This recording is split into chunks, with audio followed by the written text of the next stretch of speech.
Nobody needs us. That's okay. Nobody knows the trouble I see. We are being completely ignored. Yes. That's fine. So, okay. So, Let's do a podcast, man.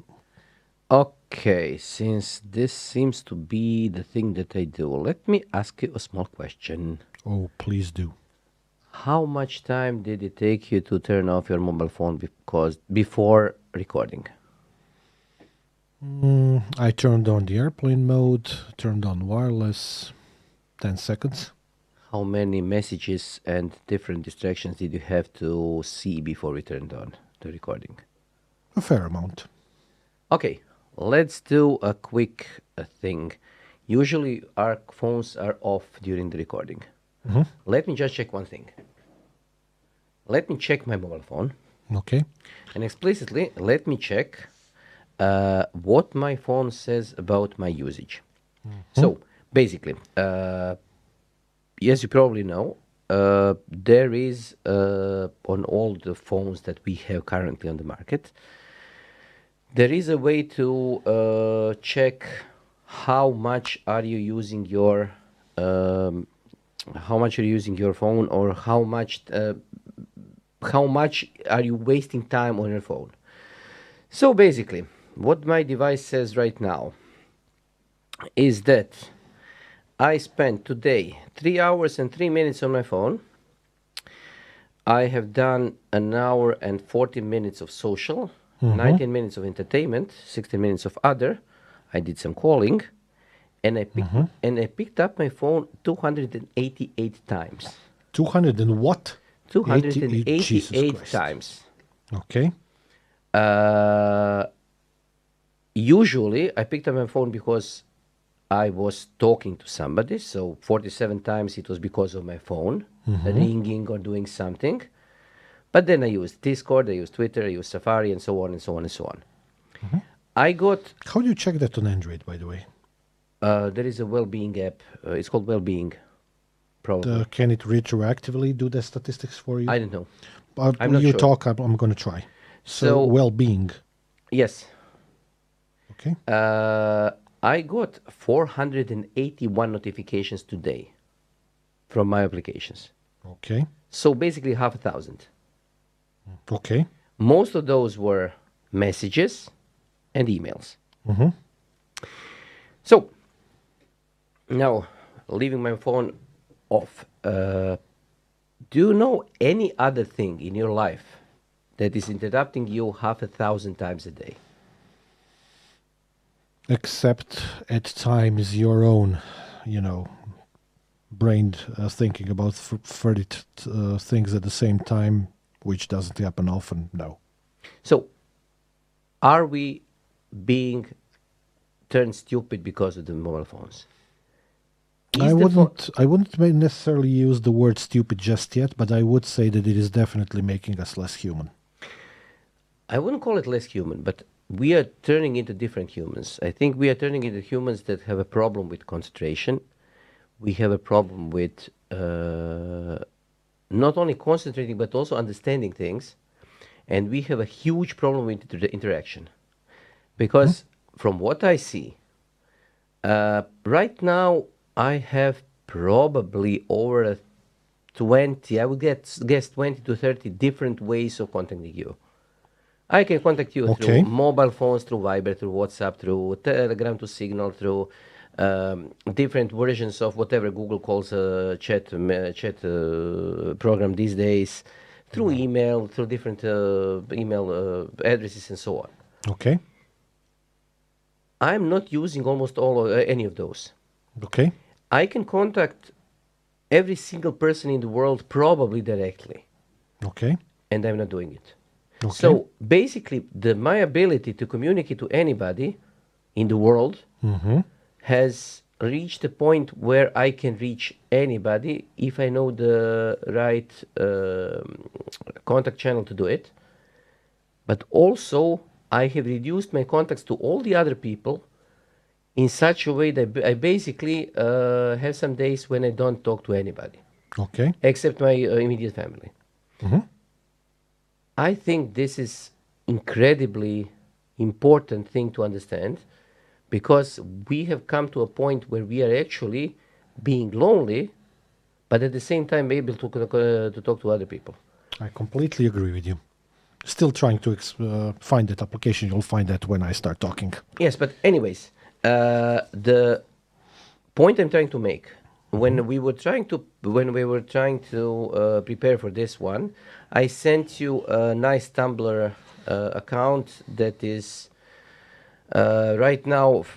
It has been dormant for a couple of years. It's called we never look up.tumblr.com, because this is a Tumblr account that is trying to collect all the messages or all the images of people using their mobile phones while being in company.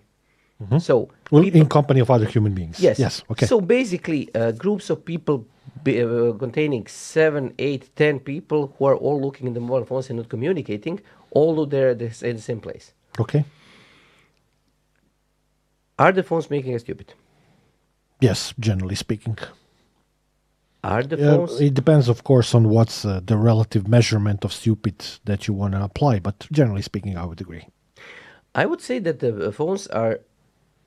I would not agree with my statement, Okay. because I would say they are not making us stupid. They are making us incapable of doing the thinking through or doing in-depth thinking about any topic. So basically, they are creating people who are unable to think through a complex topic, but are more readily happy with whatever the truth is, or whatever the media says the truth is. So they are taking things at face value, and they are unable to understand what is the complexity between these things. Okay. While we were preparing the studio for the podcast today, we were talking about politics.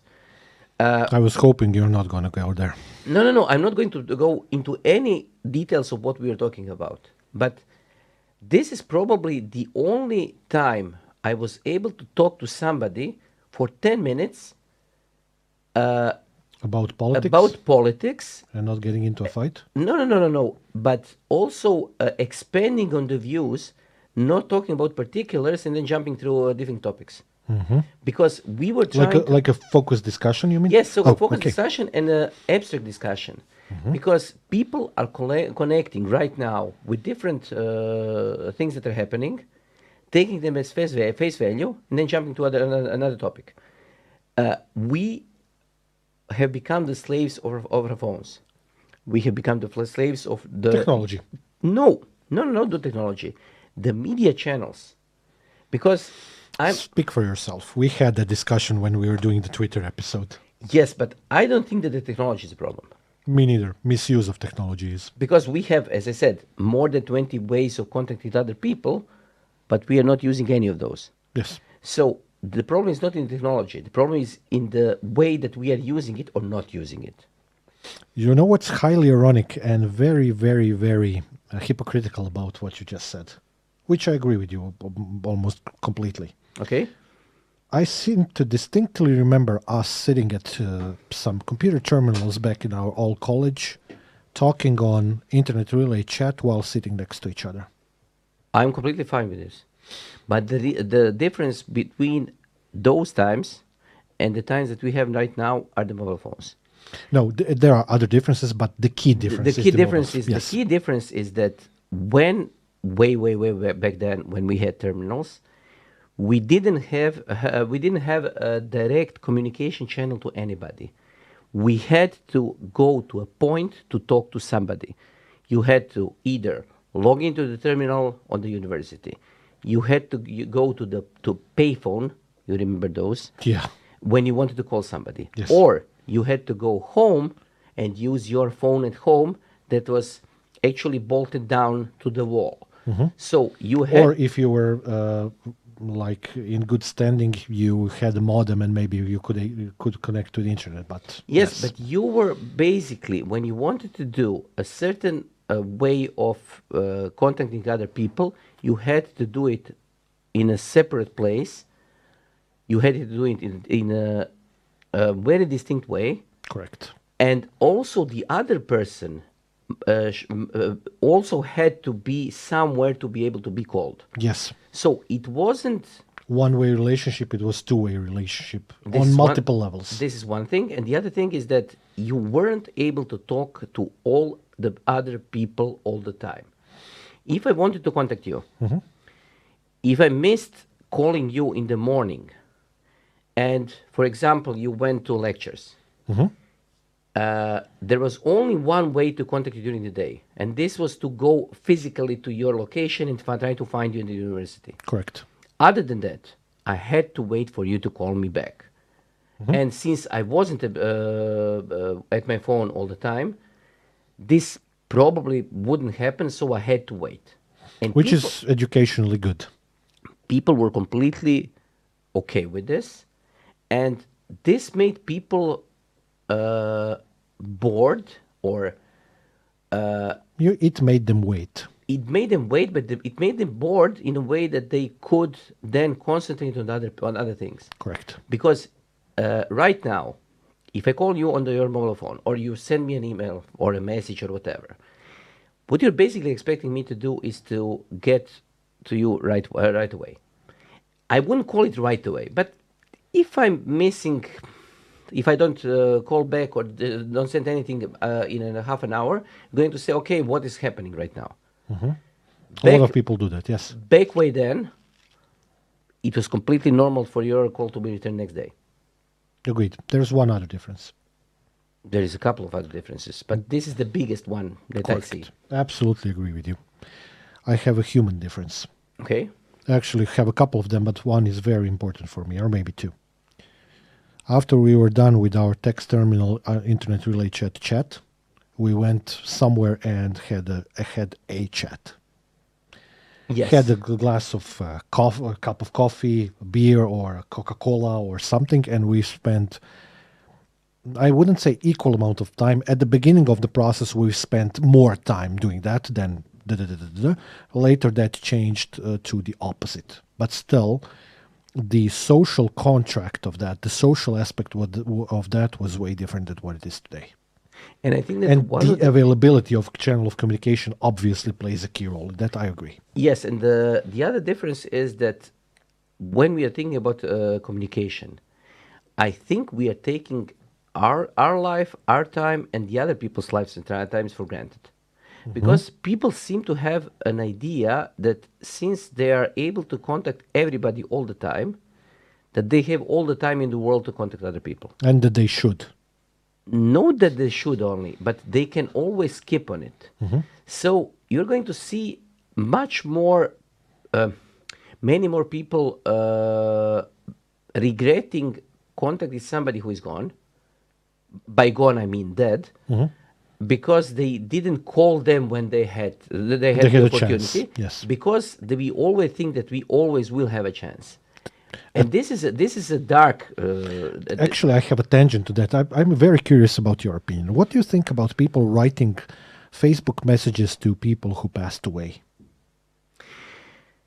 Because that's become like de facto standard. But this is not the only thing. People have done this for hundreds of years. It used to be pieces of paper on the grave. It used to be pieces of paper in the mail. It used to be pieces of paper just put on the wall. It used to be poems. It used to be books. Poems, books, or so on. But I think this is just a way of people trying to express their sorrow or their remembrance of a person, regret, missing. Okay, but some kind of emotion towards the person. But today, I think that this is getting out of hand because you used to have less time available to talk to a person. For example, you had a family member who was, I don't know, in a different city. Calling them was expensive. Yes. And by expensive, I mean that nobody was expecting you to call them because both sides understood that this is expensive, so it should be done only under exceptional circumstances. So people weren't used to calling and talking to each other. You had to visit them. You had to make time for the visit. So it was more or less normal for people. I wouldn't say not to talk to each other, but to take chance when they had the chance to use the time they had together wisely. To that point, do you think that us having to make time back then to visit somebody is modern day equivalent of calling somebody? No, no, because we are used to multitasking now. So when you're calling somebody, you are more inclined to cook, talk to somebody else, do something else. Uh, it's the same the difference as it is between calling you and going out go out for a drink with you, because when I go out for a drink with you, I have to be engaged. I have to do the actual social engagement. And when I'm talking to you, I can do it with half a brain, let's say. I can more or less talk to you and do something else, so I'm not concentrating, and this can be felt. It can, yes. Yes, and this is one of the things that modern communication has done to us. So we started with me asking you how many times did you use your phone. I was giving the example of how many times did I use my phone, but the phone itself is not the problem. Correct. The problem is that we got used to it. We got used to being. The phone has become an extension of the hand. Not only that, we are now used to being able to contact to anybody. We are used to not waiting. We are used to being angry when somebody is not talking to us, and at the same time being the very same person that we hate the most, because we are completely fed up with communicating with other people. Okay. So this is a big problem. This is what I'm trying to and trying to put in front of everything else, because when I can talk to you 100 times a day, if I do it 100 times a day, it is going to become boring, and even it is going to make me angry, because 100 times is too much. It is.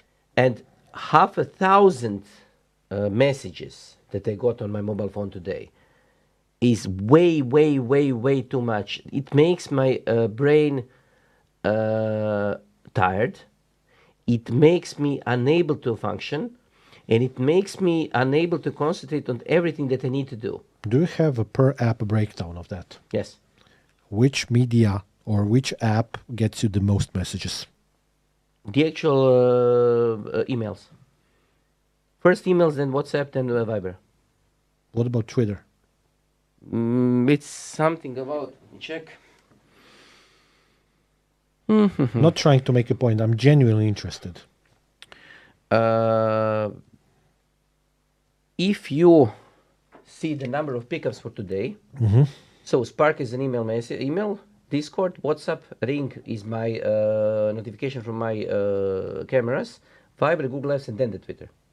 So I picked up my phone for the notification for the Twitter for 7 times. So email, go back down. And this is the breakdown on number of minutes. So 40 minutes on Twitter for the least amount of messages. No, the most used is 51 minutes on Twitter out of 1 hour 39 minutes of total time. This is actually an extension of the discussion that we had about Twitter. In a sense, I really didn't want to make that point, but your problem is way too much usage of Twitter. Yes, okay, I'm completely fine with this, because all of us have some thing that we are using way too much.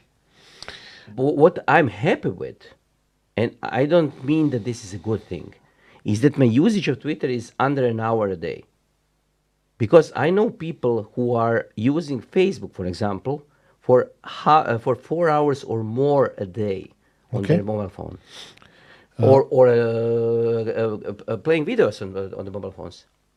Okay. Because as you can see, I don't play videos on my mobile phone, and I don't have an opportunity to play them on the desktop because I'm working on something. So I think that compared to what is happening today, this result is comparatively good.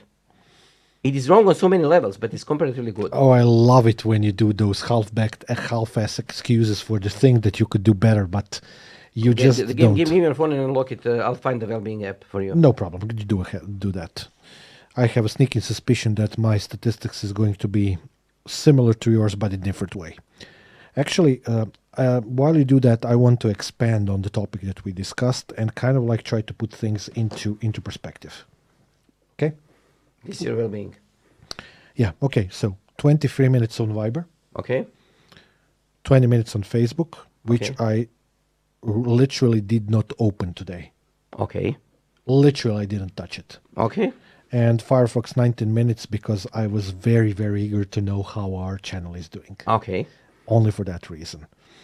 Okay, that's cool. I personally I thought that Viber is going to be a little bit more, and this is actually a lot for me. So 1 hour and 52 minutes of total time 45 engaged. minutes less than yesterday. Do you know why? It's Friday today.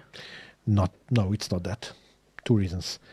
I had first and foremost we are here, Okay. and the second reason is because a whole week long I had training to do, and today it was an exceptionally involved day, which kind of killed any chance of me going and vibrating all that much.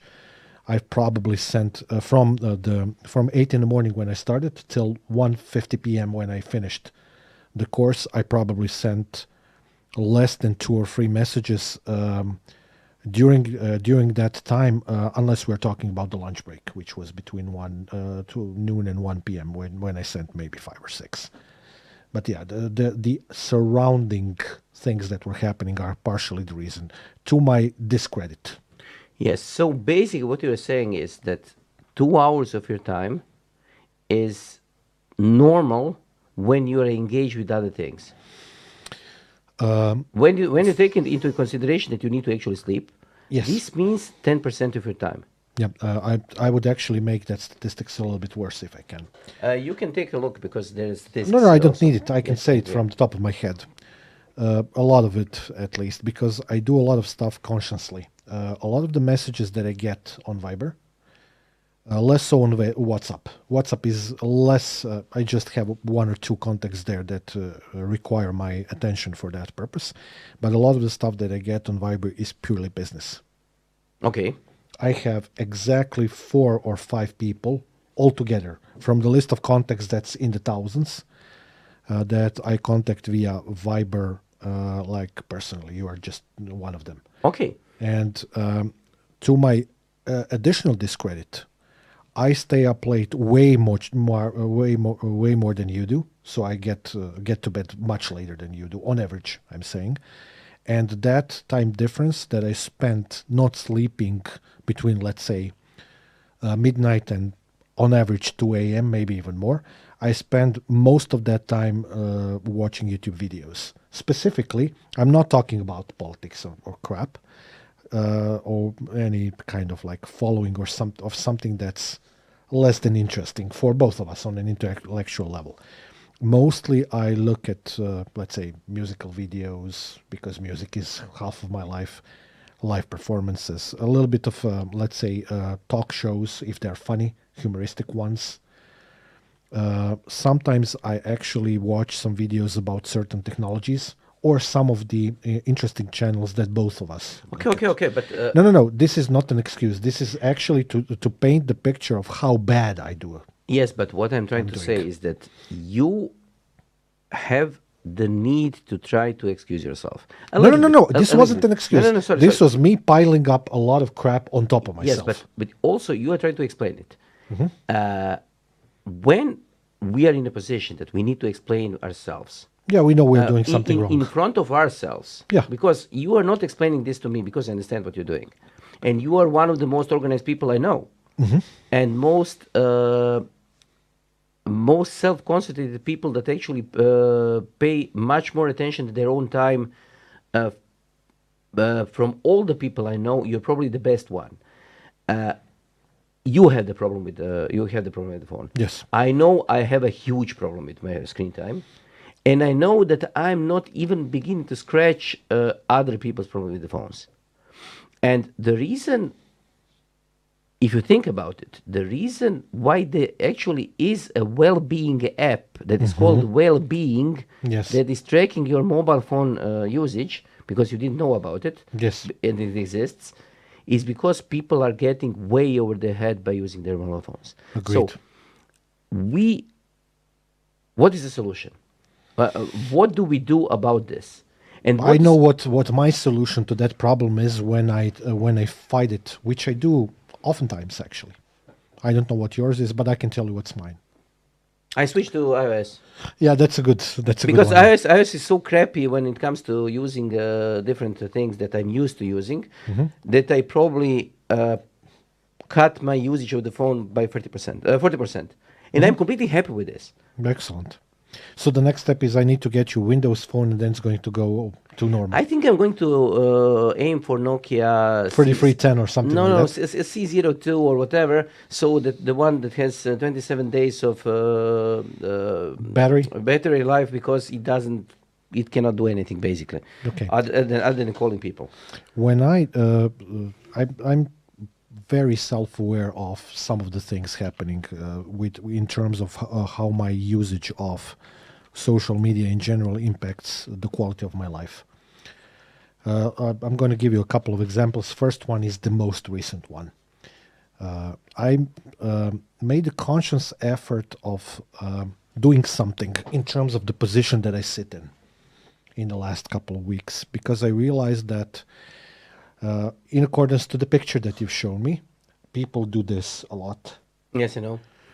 And in my life, because of some of the things that I used to do, that means also that I oftentimes get headaches when I do that position. So we haven't seen each other all that much this week because you had to do some scientific paperwork.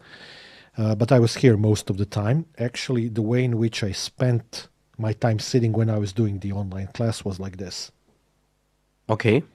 So I made a conscious effort of realizing that the position that I'm putting my head in, generally speaking, not only because of the phone, because I cannot use my phone while I'm doing the teaching, of course, but I made a conscious effort of actually doing something about it. And before that, I had to think about it as well. And I actually made an experiment out of it. In a sense, I did that for the past 10 days or so. And I realized the second I stop doing that, I get less headaches, I feel less tired, and there are other side effects of that as well. So that's one of the examples of the things that I try to consciously control as much as I can. There are others, but that's beside the point. The way in which I fight the problem that almost everybody has is when I become so aware or so irritated by the fact that I'm constantly doing, that, which is what we usually do. I take the phone, put it in another room, and take a book, or watch a movie, or listen to some podcast, Okay, which but which I tend to do. do you think that you said that between whatever midnight and 2 o'clock in the morning, you are browsing the YouTube, playing music, and so on. Yeah. Do you think that this is the same thing that you would be doing with the book? Because this would be something that this was something that I did with the book. I used to do that exclusively Yes, with books. yes. This was something that I did before going to sleep. I would go to bed in, I don't know, at 10 o'clock, 11 o'clock in the evening, and then I would read a chapter or two or three or four in the book, and it would take me 2 or 3 hours, and then I would go to sleep. So this time was also spent on something else. But I think that the main difference is that when you're reading a book, you concentrate for 2 hours. When you are using YouTube or whatever channel there is, you are dispersing your attention in such a way that you are actually training your brain to multitask, multitask, multitask, multitask. Something else could be said about that. There are people who need that interaction with YouTube or some TV show or something to actually get rid of all of the stuff that's happening in their heads as well. I know a lot of people like that. Okay. I'm definitely not one of those people because I'm always concentrated on something. But yeah, you have a point there. But our stories differ in a sense that I didn't stop reading. Neither did you. That's not the difference. But the difference is that over time, when I was spending so much time reading, which I started doing again in life after getting rid of my previous job, which required me to be awake at 3 or 4 in the morning to contact people all over the world for Okay. hardware and stuff. So I replaced that yet again back with reading books, etc. As a result of the stuff that I read, which was in the hundreds of books per year, I started doing a lot of speed reading. So I don't need 3 hours anymore to read a book, Okay. or 5 or 7 or 10 or 11. I read probably 3 times as fast as your normal human being does. Okay, but And I'm exclusively calling this not normal, the thing that I do. I'm completely But fine with this because they do it sometimes. But it depends on the book. Depends on the book. If I'm reading something that requires that is required for me to go through to understand what is inside it, I'm going to do the speed reading.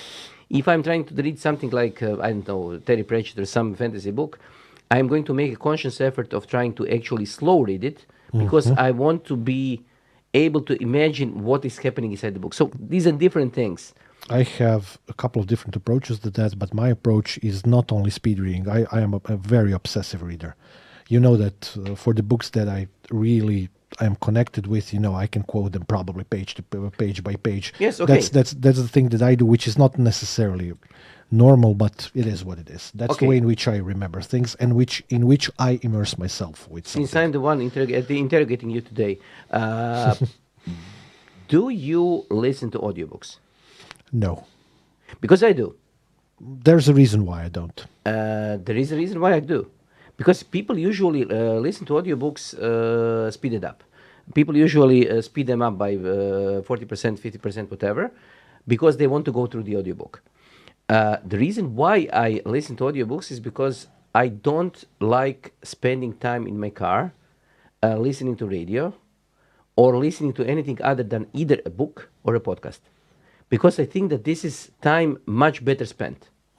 So I'm used to consuming, because I won't call it reading, consuming 2 or 3 books per month just in my car. Just to be able to spend that time in a way that makes me feel that I didn't waste the time just driving. I agree with you. That's perfectly reasonable. Yeah, So I don't do it at all. I don't listen to audiobooks at all outside of my car. I only do it exclusively in the car because I just want to make that time special and make do what I can do with the time that I have. That would otherwise be spent just basically staring at the traffic in front of me. The only times when I was listening to audiobooks was way back when I was doing that previous job when I was traveling for a long time. That was time well spent for me because I was very much used to traveling, either 500-600 kilometers or 1,000-1,100 kilometers to get to some city so that I can do some meetings, etc. And that, so driving, and in parallel to that, reading, listening to some book, also helped me to keep myself awake. It was more interesting as well because driving on a highway is boring for 500 Yes, okay. kilometers, which can easily distract you. Looking at the lines in the peripheral vision, etc. There are papers written about that. So that was the only time when I tried to consciously make myself listen to audiobooks, but I'm unable to do that, and there's a valid reason why. Okay. The other thing, when we I will tell you why a little bit later. Oh, okay. But the other thing that I'm trying to make as a point is that we are probably people who are, as we say, we continue to say it episode through episode, we are different. Because we are probably relicts of a past long gone. I will ask people who are watching us because what Feel I free feel, to comment. Yes, feel free to comment because we are used to. We had a different life. Yes. We remember the life that existed before the mobile phones. Yes. We remember the life that existed before all the communication channels. I would say something else which is much more general. We actually grew up before mobile phones, actually grew up before that. Yes. We were And all in college when phones started becoming something of a thing. we were even in the university Yeah, yeah. because the phones were becoming a thing when we were deeply into the university. Yes, yes. So Exactly.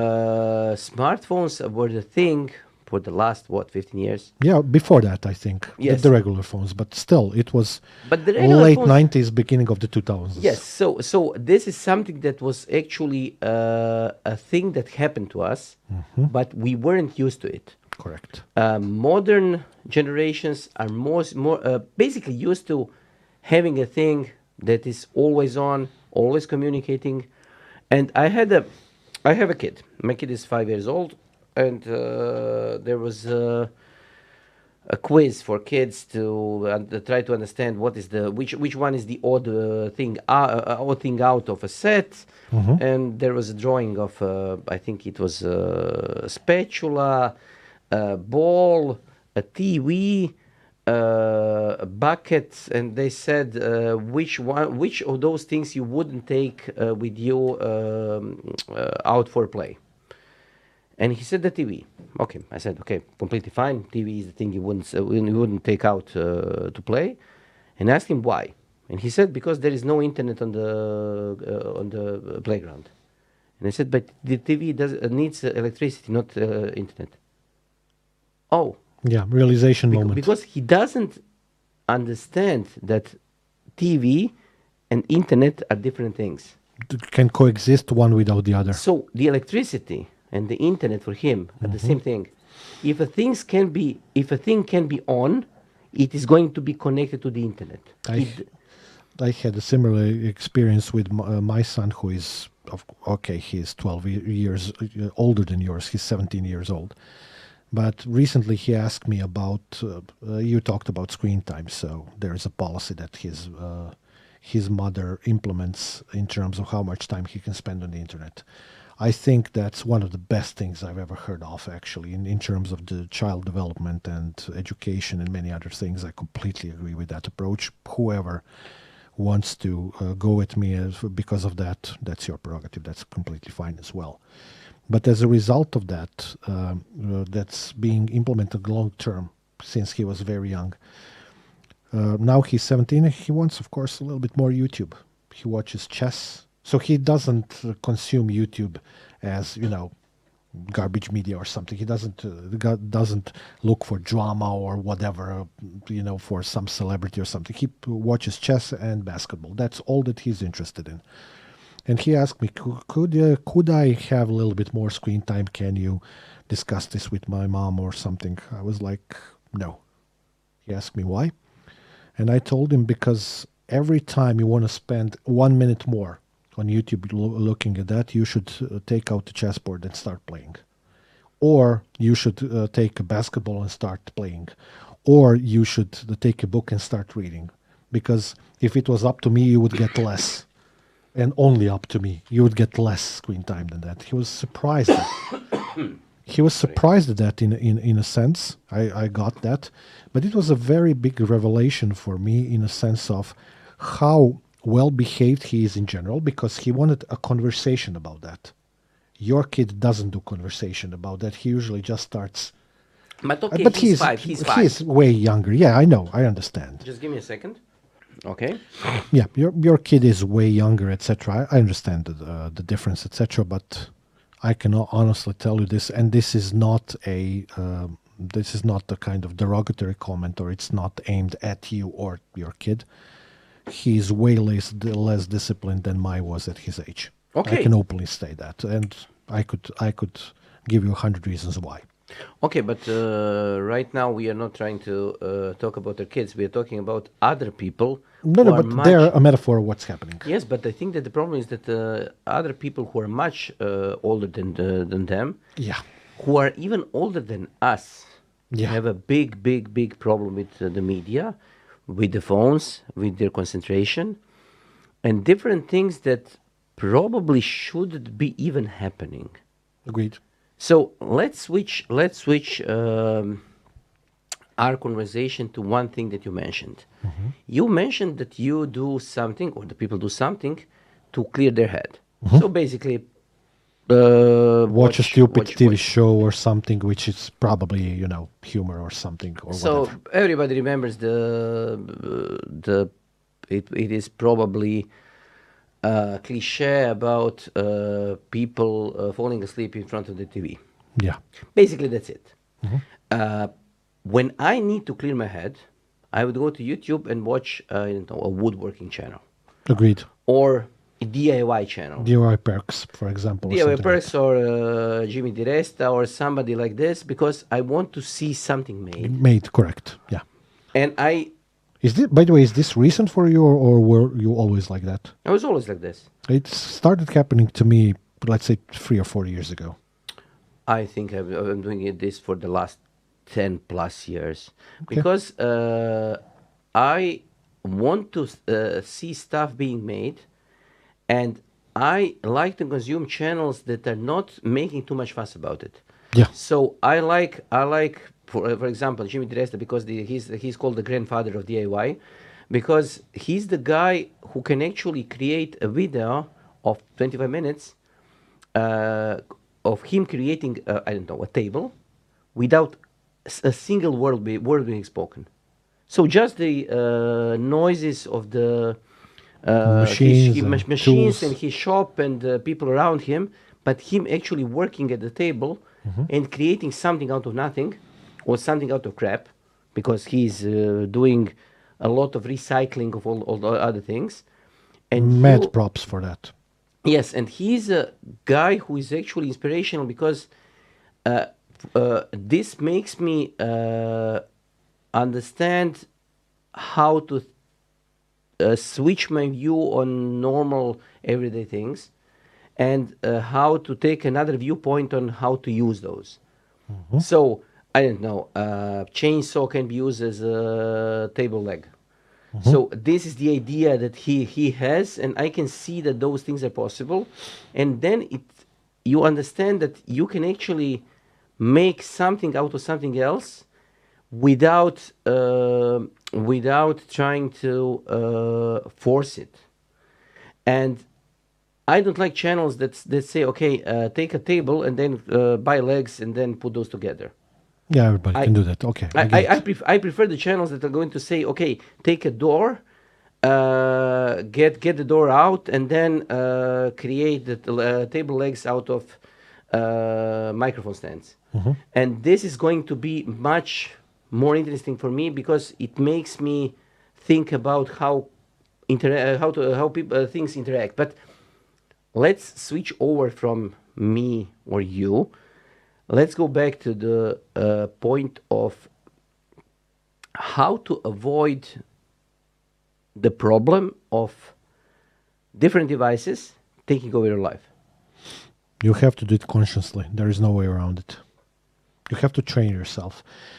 The reason you mentioned something which was very nice of you to say, basically that I'm organized, etc. I'd like to think that that's partially because of the fact that I used to do a lot of sports, because that's what teaches you a lot of things about doing stuff long term, do it in a programmed fashion at given time with certain quality, doing it all over again many times over until you get it right, etc. So that's a part of the algorithm that I have up here. And out of that fact, my way of thinking about getting rid of some of those bad habits would always be something related to finding something better to do, whatever it is. So I would train myself to do something else, which is exactly the reason why at times I don't answer to any messages for, especially in the evening, for 3, 4, 5 hours, because I'm doing music with my band or I'm playing back home, have a guitar in my hand, and I don't care about a thing in the world while I do that. You need to have, for me, it's a venting mechanism in a sense. For me, that's that stupid show to clear my head. In a sense, it might be something different for other people as well. We are all different.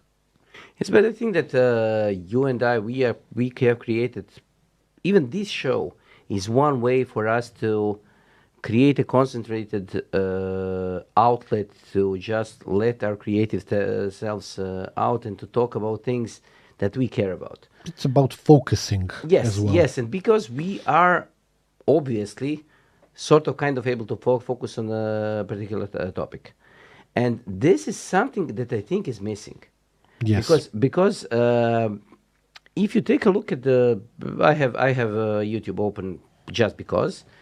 If you take a look at what is required, what are the metrics the YouTube requires you to say, okay, your channel is Monetized. monetized, or let's call it successful. It doesn't mean it is successful, Agreed. but it means that it is actually making some progress. So the metrics that they're asking for is 10,000 no, subscribers? 1,000 subscribers, 1,000, okay. 4,000 public view hours, Okay. or 10 million shorts view. Okay. That's So, insane. so, Yeah. So where the focus is. so they understand that the focus is that people are so used to watching shorts that it takes 10 million views of shorts to make your channel interesting. At the same time, 4,000 hours of view time combined has the same effect. So, Thank you, YouTube, for making stuff to the detriment of our society. no, I would say that what they are trying to make you think is that they are trying to make content creators create stuff that is longer in duration. So you mean that they're trolling us? No, they are making us create longer content because Okay. they are awarding us for longer content. They are trying to make creating shorts a disadvantage. I see it actually in a completely different way, but maybe Because I'm it completely takes you wrong. 10 million, Yeah, 10 I million, understand the metrics.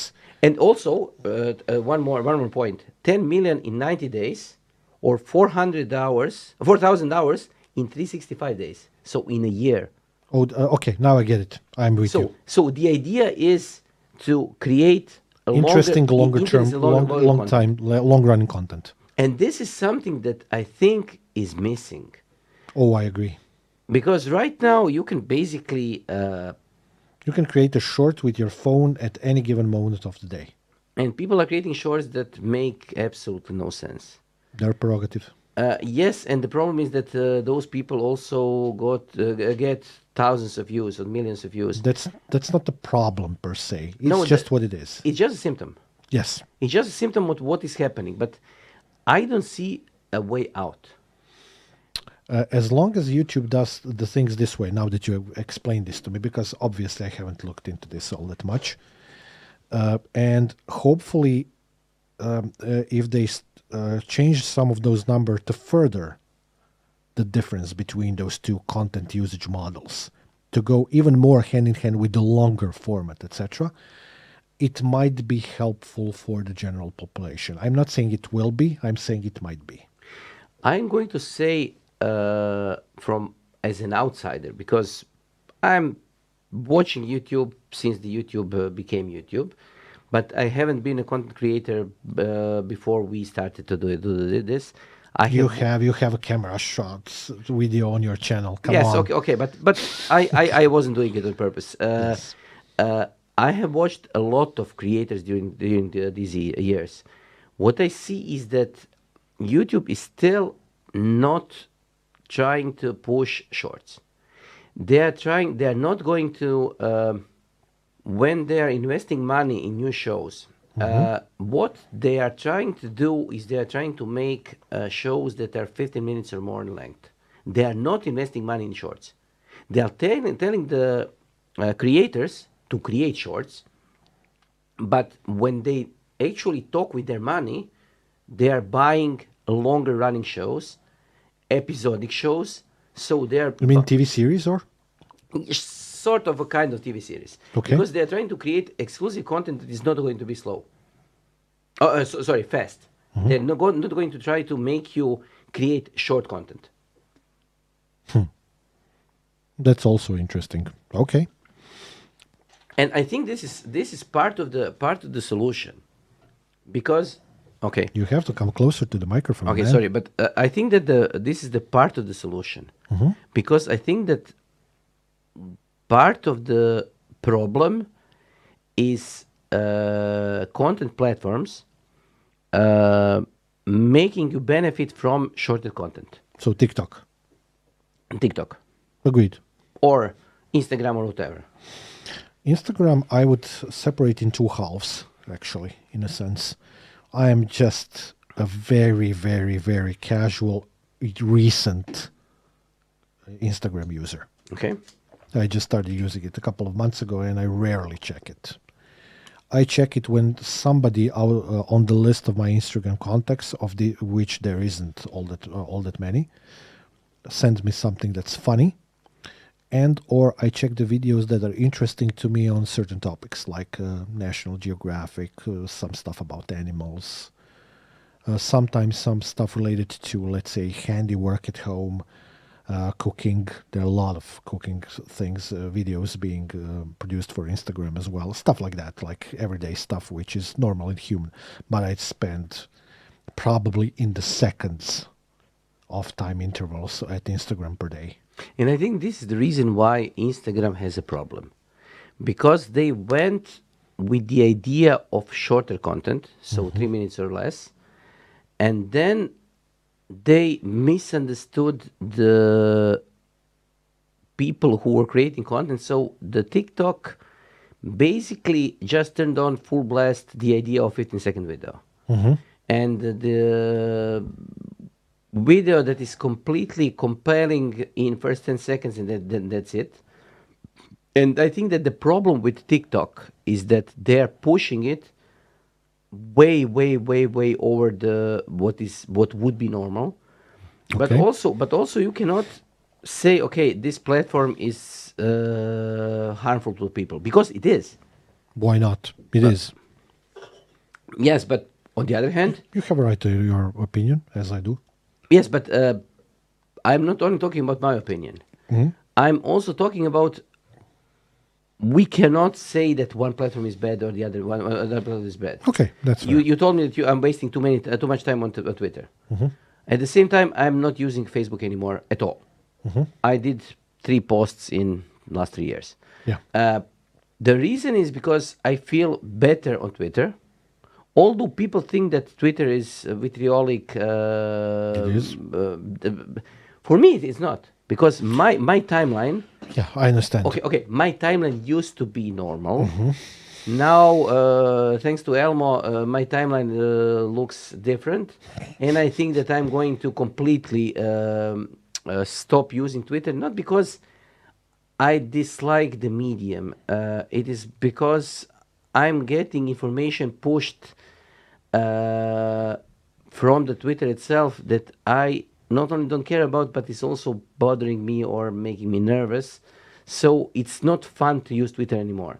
But having taken all this into consideration, I think that when we are talking about content creation, Twitter is not content creation network. It's just basically a way of venting.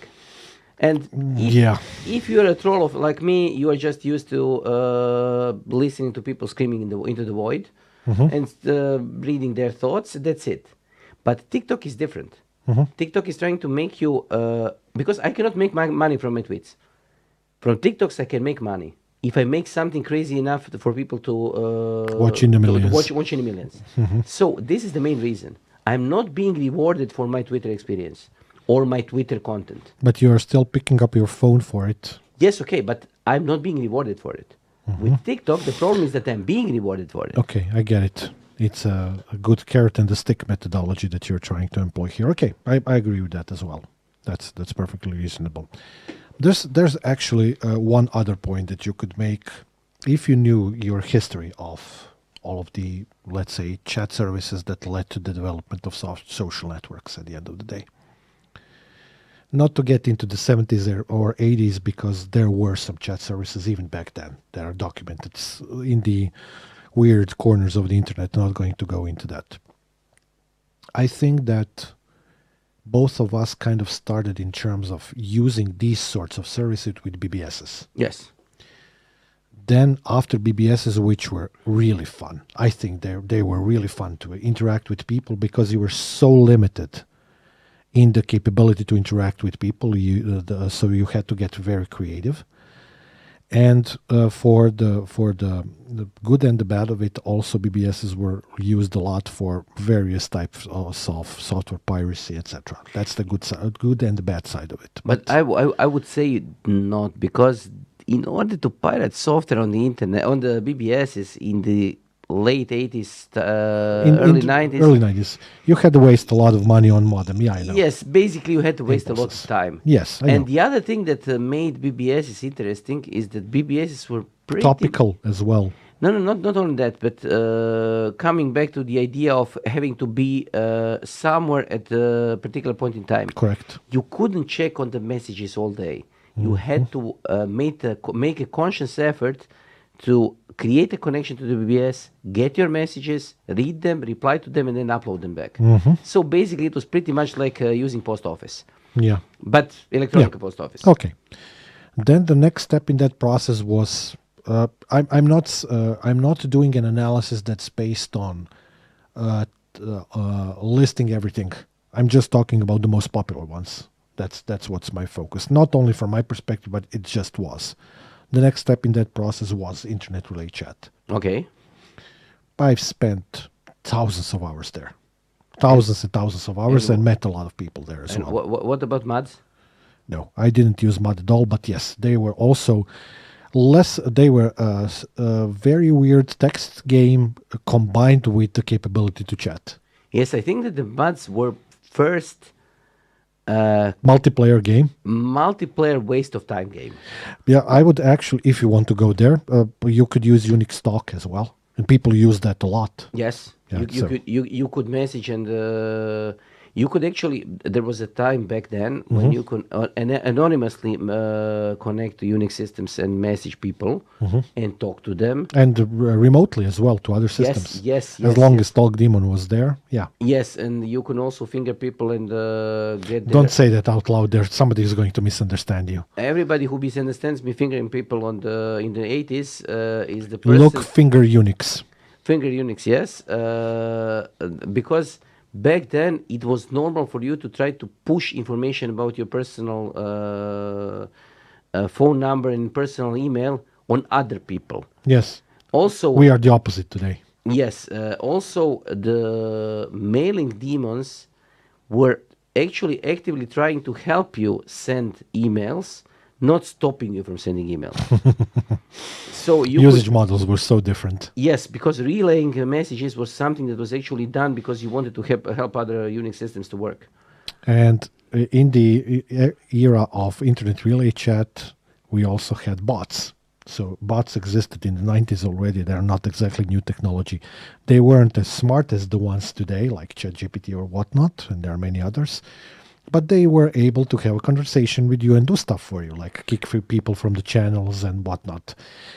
That being said, I just yesterday or 2 days ago, I read a discussion on Facebook. It made me laugh my ass off about sending files. Because nowadays, if I want to send a file to you via Viber, via WhatsApp or whatever, because you're not on Facebook, you didn't see that discussion. DCC? DCC in Internet Relay Chat was direct connection from me to you. Yes. That doesn't exist anymore. All of them are via some kind of a centralized service. You know that. Yes, because it's but I'm not saying it's a good or a bad thing. It is what it is. but okay, let's not go into too many details, but let's say that the idea of a firewall was something that happened quite a long time after the DCC and everything else was happening. So basically, you were connected to the internet without any protection at all. Yeah, Zone Alarm Pro was heavy on Yes, but resources back then. Very popular app. Still exists today. Yes, I know. But okay, let's not go. And then it's ICQ and Skype and what blah blah blah blah all the way to today when we have the Discords of the world in terms of chat services, WhatsApps, Vibers, Facebook chats, Google chats, whatnot, and the social media on the side. I'm just going to say one thing.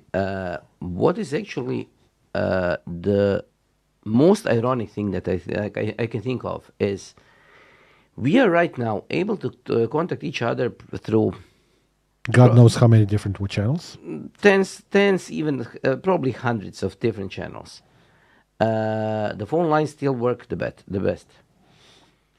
Voice over IP in all the different versions it exists is usually the worst solution when it comes to talking to people. A lot of people would disagree with you, but I understand where you're coming from. Yes, because when I'm outside, my phone is going to be the phone. I'm going Yes. to be able to call you. If I need to open a connection to you, if I need to talk to you through, I don't know, Discord, Teams, whatever, I need to take a look at my phone. I need to call you. I need to select which speaker do I want to use. Do I want to use a speakerphone or do I want to use the Bluetooth or headset or headset or headset or something, yeah. whatever? Then I need to check and ask you, okay, can you hear me now? Yes, you can hear me. Okay, let's talk now. Now the coverage is not so good because I'm switching over from 4G to 5G or to 3G to whatever. So, and then A gazillion steps before you actually do something useful. and then everybody gives up and calls each other on the normal mobile phone. You know what's the main difference for me actually between the age that we kind of reminisced about and mentioned, like internet relay chat age, talk, finger, and today? In those days, when you wanted to chat with somebody, as you rightfully said, was the only way to do that was you had to be at the same place at the same time, Yes. online at the same place at the same time, not physically necessarily. But there's a second side to that story which I really liked as well. Let's say that you were chatting on terminals or whatever from 5 a.m. till 11 p.m. Okay. Eventually, you had to go home. Okay? Yes. And when you went home, I don't know about you, but I can tell you about my experience of that. When I got home, I did not think about chatting on that for the foreseeable amount of hours. Yes. And that's good. And the other thing that when you call somebody, you were basically connected to your wall. Okay, you could get mobile. You could get radio phones. Let's call them radio phones. So wireless phones that you were able to go and walk around the house with, but you were both limited by the amount of power that your batteries had. It was at best an hour, because when you try to talk to somebody for longer than an hour, the batteries ran out. This is one thing, and the other thing, you were actually chained or connected to your wall. So when you talk to somebody, you knew that there was an actual limit on the amount of time that you're going to spend, because as always, the phone was somewhere in the middle of the house. Everybody was listening Heard by to you. everybody. Yes, it was the Privacy wasn't all that good. no, but not only that, but you didn't have the place to sit. You were in the middle of the hall. Everybody was going around and telling you, "Okay, please Yet stop." again, this sounds oddly autobiographic. Yes, but everybody did that because the way where everybody was trying to design their phones was to put them in the middle of the apartment for the phone to be heard when somebody was ringing. You know what was the most fun part of that experience? When you brought the Aria to 11 cable, Yes. which happened a lot. Yes, and when you had to extend your cable to your modem, and then you had to say to other people, please do not pick up the phone because you're going to break the connection. One and so on line, and so on. etc. But That was we so have good. we have strayed away from the initial topic. No, we didn't. We have a problem, Yes, we do. and the problem is not going to solve itself. No, I told you what the solution is. Yes. So basically, you're telling people to be as good as you are, and in organizing No. their own time. No, I'm just saying that people need to find something that's more interesting and focus on that. That's the first step, and after that first step, they can figure out for themselves what to do, because that's the human way. That I'm not implementing any kind of discipline with web kind of military or robotic way. That's not it. You have to just find something that's better, that's more interesting to you, or which is more fun to you at the end of the day. The fun seems to be the keyword of every discussion nowadays for some reason. Let me throw you a curveball there. Okay. We were talking a lot about artificial intelligence. We were Hmm. talking about a lot of stuff that you do all the day until throughout the day. Hmm. Do you think that part of the interviewing process for a job is going to be a person asking you to turn over your records for the time that you're using your phone and the information which applications you are using? You mean from the perspective of checking how much time you were working Yes. versus not? Yes. I don't see that as being something that's going to be implemented ever. It goes way, way too far across the line of what's privacy and what's not. Okay, but right now, the only reason why people in the, let's say here in our company or wherever, are not tracking you is because tracking you is complicated. Okay. It requires firewalls, it requires log analysis, and so on. I see artificial intelligence filling this void in probably a couple of years. Okay. So in a couple of years, I could say, okay, whatever. Let's call him, I know, Joe. Joe AI, please give me the breakdown of what weather has been doing for the last month.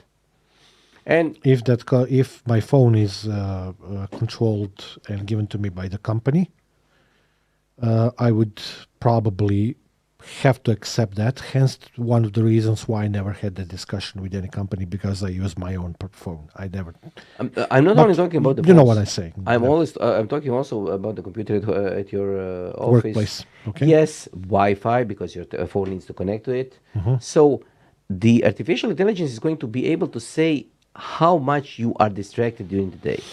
I think that even for me, and I'm trying to be, let's say, a little bit above average rational person than what I think should be.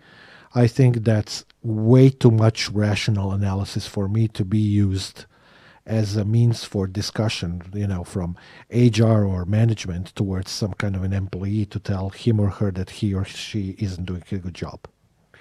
I think Which this is the next step if your thought process is implemented, But probably. I think that the problem is going to be that people are going to understand how other people are not doing their jobs. Because when it comes to being, If that information is public, you mean? no, not only if it's public, but if you are comparing different people, Hmm.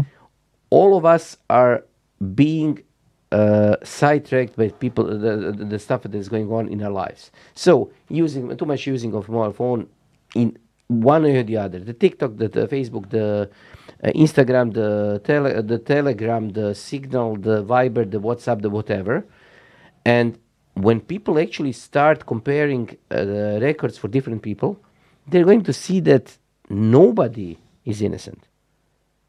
Because That's obvious without looking into it. yes, so I think that this is going to be just a measure of you being more focused person or not a more focused person. So this is not going to be a problem. They're going to say, okay, everybody is losing 3 hours a day by looking at their mobile phones, but you are focusing more on the YouTube. I am focusing more on the Twitter, so you are better than me. I think that you're just looking for a solution without the problem. I can see this problem and the solution happening in the next 2 years. Yeah, I know, but it's still a solution for a problem that doesn't exist. We are all guilty of that, so let's move on from that. Okay, but you know people from HR and the marketing, so they're going to do it anyways. Not other types of people. Well, not HR and marketing, but yeah. The problem with adopting that type of thought process is actually much greater in a sense. To be a little bit more somber for a second, if you adopt these sorts of approaches, you're basically giving a blanket statement that you think that the whole time that your employee works or should work can be rationally analyzed, quantified, measured, and then effectively summated and quantified as something like effectiveness or some kind of parameter like that, maybe even used for bonuses or for whatever. Like being put into an Excel and then create a management profile out of your Excel of every person. Okay, I see where you're going into. But there's a difference when that process that you just described, half jokingly involves a person. But we all know a lot of people who think about employees like this. We know a lot of people who think that employees should be there at 9 o'clock, should finish at 5 o'clock in the afternoon. They should be at work at 9 o'clock sharp. They should be finishing at 5 o'clock sharp, and then we all know how it ends with the people who are waiting for at 4:59 and just waiting behind the door. There are and people like that around you, so Yes, and these are the people that disrespect the most. you know why that's not going to happen to us. Not you and me, but by extension the whole country. Because we are not Norway. Okay, Because Norway has that implemented on a it's not a forceful way. It's just their firmware. Most of the companies operate 8 to 4, 9 to 5, and then throw you out of the building. I've seen it happen because I've spent a hell of a lot of time there. that's okay. I like that a lot. Even for me, and I like working extra hours and doing stuff outside the working We didn't hours, even etc. touch the idea of there being a law against your company sending you emails after work.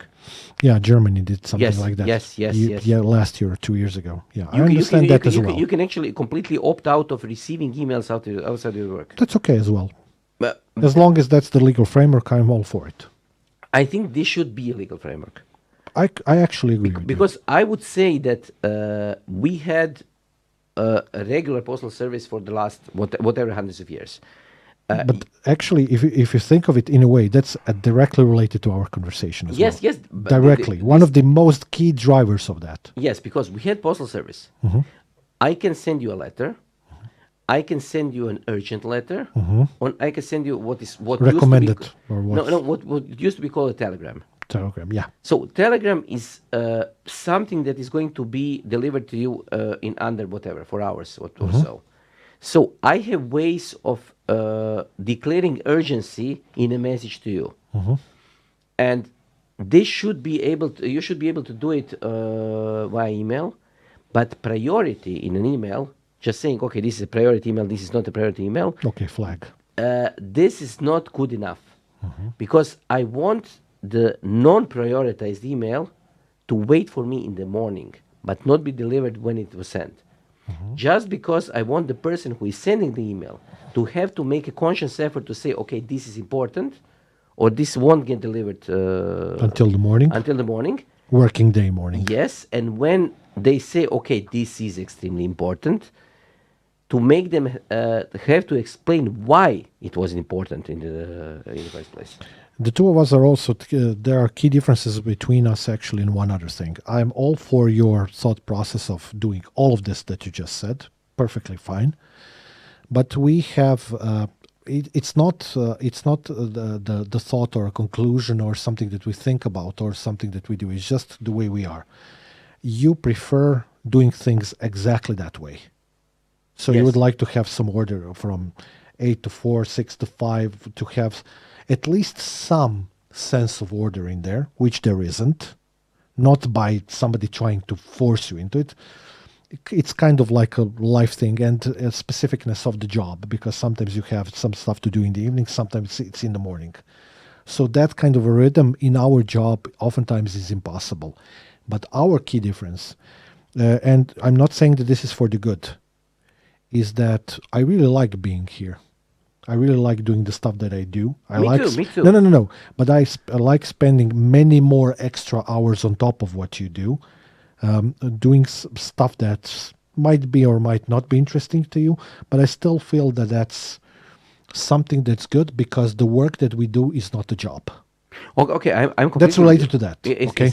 I'm completely with you because I do a lot of things that I'm doing just because I'm doing them because I like doing them. And I'm answering to stupid phones messages that were sent from our students at 11 p.m. and just like you, Yes. at 1 a.m. and 7 a.m. I and want whatnot. I want to create an environment where a person when he's communicating, Okay. needs to declare the priority that he is expecting, so that I can filter out the priorities, but also that the systems filter out the priorities. AI is there to do your bidding. Yes, so that I can actually say, I'm not right now, I'm not available unless it's an actual emergency. And I want to, for other people to understand when I'm saying this, that Okay. I mean it, and that I even didn't get their message because they weren't considering it an emergency, but they felt like it was important. Because the biggest problem that is right now happening with in the communication channels between two people is that I will send you a message that is basically completely unimportant, but back in the back of my head, I'm going to say, okay, he's not responding for the half an hour. Let me check why he's not responding. I want to be able to have to create a conscious effort to say this is an important message. Otherwise, to have my consciousness understand that you are not going to respond. Do you want to actually? That's a good point of discussion as well. We already established that we spend way too much time on these things. Yes. How about if we do an experiment? Let's try to implement your label-based rule to our conversations on Viber, WhatsApp, whatever we use outside of working hours, because rarely we exchange emails after working hours. That's not something that we do Okay, very okay. often. To be completely honest, I'm not the person you exchange emails with. Okay, that's also true, but that comes from our background. This doesn't come from the fact that I don't want to send you emails, you know? This comes from me not wanting to send emails to anybody Yes. because I don't reply to emails. Yes. So it's part of my Ethos, psyche. yes, but it's less related to that. I'm aware of that. Yeah, yes, I know. I'm But just it's joking. less related. Yeah, I know. It's less related to that. Actually, it's more related to our mutual internet relay chat meets Skype meets ICQ past. We are more oriented towards our communication via those channels than via email. It's simple truth. But I would like independent communication channel that is able to implement the priorities for you.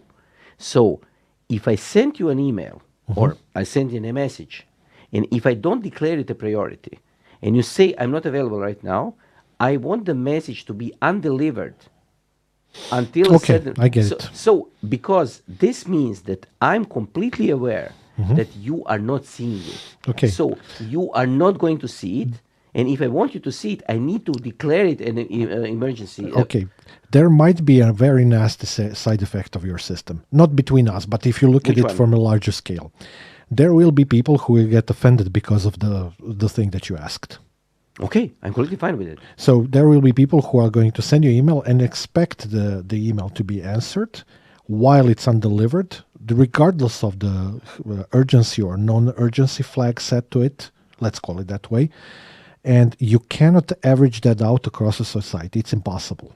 But from my point of view, I want to have a normal way of doing this because then I can filter those people out. Because I get it. to be completely honest, I'm completely fine with people who don't have boundaries being offended. I'm not. No. Being not. offended by me. Wrong. Okay. So Not what I wanted to say. If a person thinks that I should be always online, Mm-hmm. I should always respond to the messages, I should always be online. Yeah, feel free to feel despondent to that and be angry about it as much as you Yes. like. I agree. So if you don't respect my boundaries, I have no problem with you being offended. It's Agreed. fine. Agreed. It's fine because I want to have we already have a kind of sort of a mechanism for this. Mm-hmm. You know that in WhatsApp you can disable the received message information. Yes, and a lot of people are using that. Yes. Do you feel offended by this? Not in the least. I know people who are. Me too. Because they say, okay, you are now just making me wait because why are you not responding to my message? Yeah. I know you have received it. But what if I didn't? What if I actually switched my phone to the sleep mode and the phone is actually not delivering me the messages? Which Viber is guilty of more often than not. This is the only thing that I actually like with iOS. When you switch it to sleep mode, right now, if I take a look at my phone, I cannot tell if there are messages waiting for me or not. Excellent. I will see just an icon. When I switch from the sleep mode to the normal mode, I will see how many messages did I receive. The messages are received by the phone, but are not displayed to me in any way because it is waiting for me to say, okay, I'm ready to receive the messages. Actually, we could make a conscious effort to test this out. We could really do that. Let's say we agree that WhatsApp is only for super emergency, and Viber is for we can do that later. If it's a business conversation that we are discussing, anything else, you know as well as I do that we check messages in our own time and in our own rhythm. Doesn't really matter, and that shouldn't be a part of the conversation at all. But that being said, there's also one more thing that I hate mentioning this, but you have to be aware of that fact. In a sense, my responsibility towards you is different to yours towards me. Okay, but we are now not talking about the way we are working. I am for a second. Just for a second. Okay. In that respect, I do feel a little bit more responsibility towards answering to any kind of your message that's related to work as fast as possible. And by extension, I do that to a lot of other people, which is wrong. I know that. I do that to students as well. At times, that's wrong too. Not generally speaking, but at times it is. But it's different for business conversation versus the private ones. People are not necessarily able to make that difference. But if you want to test something like that as a solution, just to test it, not because we need it, just for fun or less than fun, doesn't really matter. We could do that as well. But I have a counter argument. Okay. There is a distinct difference between being able to immediately answer the message or being immediately able to see the message. Because Okay. I don't use those. I don't remove those check Okay, marks. okay, So for okay, me, okay, there but- is no difference. But I get what you want to say. But there are different kinds of people. For me, I like to see whenever there is something that is regarding me. So any kind of message, I want to be able to see it as soon as possible. Me too. Because I don't like the anxiousness of waiting until the morning to see if something has happened. Okay. Because I just feel much better if there is something happening and I can make a conscious effort and say, okay, this is not important, this is important. I'm going to answer to this and I'm going to wait for this till the morning. I would hate for the messages to wait me in the morning, which I could just probably, because I would be anxious to wait what is going to happen at 7 o'clock in the morning. You're so overanalyzing all of that, but I understand Yes, why. but a lot of people who were using Blackberries got the Blackberries just because they wanted to be online and to receive the emails All the time. as soon as the email was sent. Agreed. Myself as well. So one of the reasons why people don't like the idea of having a prioritized conversation that is going to be, I would say, moderated by AI or moderated by the service itself, is because they think that they need to see the message immediately. Oh, welcome to the end of my thought process from a couple of episodes ago. Okay. That's exactly why I said that a lot of stuff that's happening on Twitter is absolutely irrelevant. I think that almost all of the stuff that is happening on Twitter is Agreed. But that's by extension, this is completely normal. But okay, but let's agree that something will change. We just don't know what. I just don't know what, but I think that it is going to be AI related. Okay, that's good. Because since we last talked about AI a couple of weeks ago, we have seen chat AI becoming basically mainstream, And introducing a paid service as well. introducing a paid service. We have seen automated AI detection system.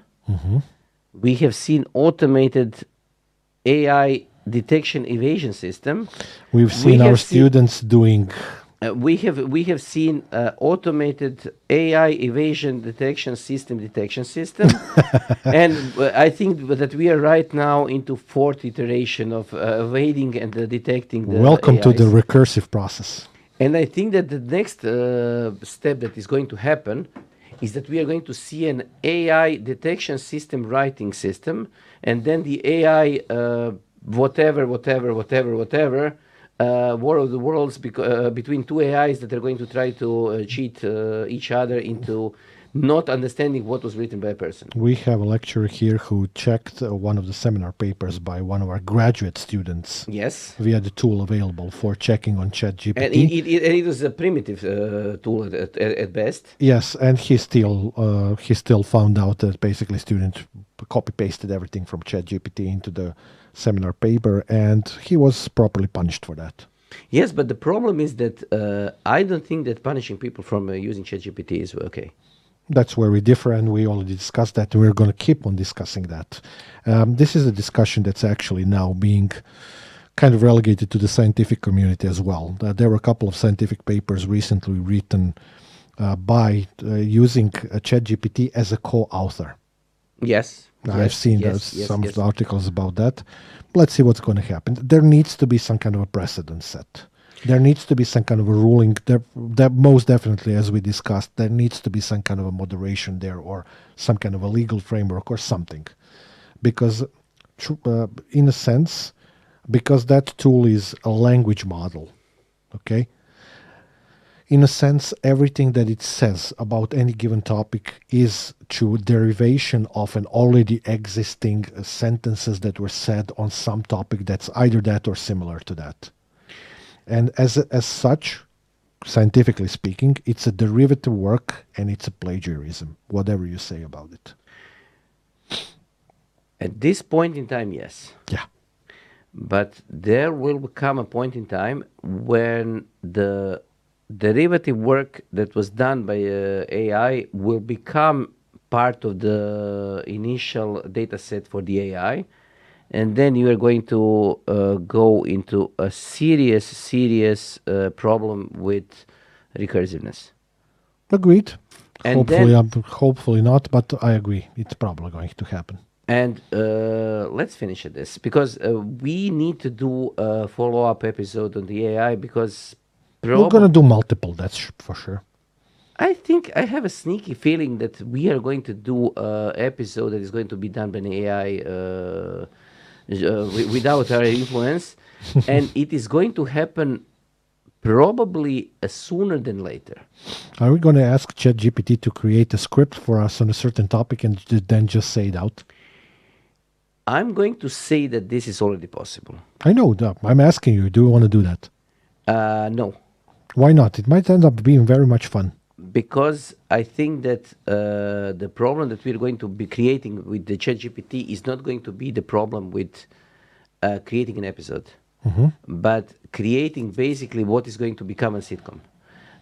We are going to be creating... No. It's going to be a sitcom with a lot of errors. That's even more fun. But it's going to be contentless. That's the whole point. No, the point is that we sometimes come with the creative ideas about the content. So does ChatGPT. Rarely. And so this is the biggest problem. But let's finish here.